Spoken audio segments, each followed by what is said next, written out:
G'day, Dr. Nick Mabbott here from Beyond Midnight Consulting. Today I would like to talk to you about carpooling. Carpooling seems like a really good idea as it saves money, it takes vehicles off the road, and it also increases the camaraderie between work colleagues if they're travelling together to and from work. Gives them a chance to have a good chat about what's going on in their life and so on. So some really good reasons for carpooling. There is a downside though, and what I see as the major drawback to carpooling is that a lot of people get in the car as a passenger and use that opportunity to fall asleep because they don't have to control the vehicle. Now, I do have a major problem with this, and that is mainly because a lot of the vehicles crashes that I have investigated that have resulted in fatalities due to the driver falling asleep at the wheel have involved a passenger in the front passenger seat who was asleep at the time. Now, that indicates to me that when a driver recognises their colleague is asleep, they slow down on putting fatigue controls in place. So in other words, they stop making noises, they stop talking, they stop singing, they might not wind down the window and let some fresh air in, they might not stop and take short breaks because they don't want to wake up their passengers. And the sad reality of this is that the driver will often fall asleep themselves because they are usually carrying a bit of a sleep debt as well. And because there's very little to keep them awake and certainly no amusing conversation, they tend to fall asleep as well. And this puts everyone in a very dangerous situation because, as I've said before, fatigue crashes are usually at high speed and usually result in fatalities or very serious injuries. So as far as I'm concerned, if you want to carpool, yes, let's use the positive benefits, but let's find a way of adding a few rules to the mix so that people arrive at work or at home as in good condition as when they left.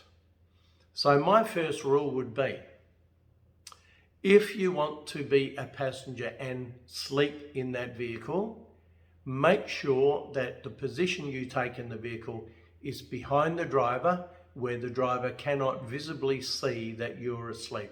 Maybe tell them that you're going to have a sleep, but if that is the case, I would urge the driver to treat it like you are awake and to keep playing the radio, to keep singing, to wind the window down, to take necessary breaks. Don't forget that other video that I put up. Make sure you stop before you get tired and take breaks. If you are that passenger and you want to sleep in the back, ensure you wear your seatbelt correctly, because some of the fatalities have occurred with people laying down in the back with only the lap part of the seatbelt on. And unfortunately, those people in high-speed crashes tend to fold in half and do not get the life-saving benefits of having a correctly fitted and working seat restraint. If you are a front seat passenger, you have one job, and that job is to communicate with the driver and ensure that that driver stays awake for the full trip. Make sure they stay awake, stay occupied, stay interested in the conversation. And the very moment that they start failing in that conversation by starting to yawn, starting to look disinterested and really losing it, tell them, stop, I need to go to the toilet. Here's the reason for that. If you say, stop, I need to go to the toilet, they will stop. And what I recommend then is for you to have a conversation with them about recognizing that they were possibly starting to fall asleep. The problem with a driver who is getting tired Because they don't realize it, as soon as you ask the question, are you okay? They'll say, oh no, I'm fine. They may have been almost asleep, but they will continue to feel, or at least say, no, I'm fine. There tends to be some sort of level of bravado there, that they're not a decent sort of driver if they don't make it home. But I tell you what, you are a good driver if you admit that you're a bit tired and say, look, okay, probably a great idea that you stopped and called me up on this. How about if we swap drivers and I'll get in the front seat where I don't have to control anything, or maybe I'll jump in the back behind you and have a sleep. But it's very important to understand that probably in 19 out of 20 crashes that I investigate due to fatigue, there has been an opportunity to swap drivers and they haven't taken that opportunity.